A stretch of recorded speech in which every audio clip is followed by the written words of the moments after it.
my baby was lost for a full 24 hours. Ran out. He ran out the damn door, and we couldn't find him.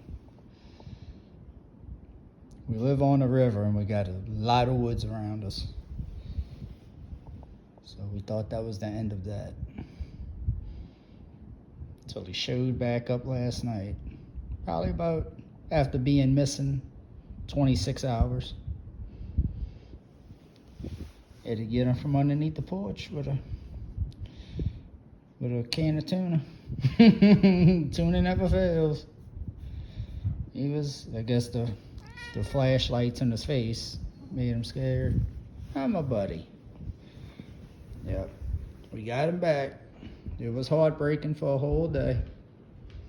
Love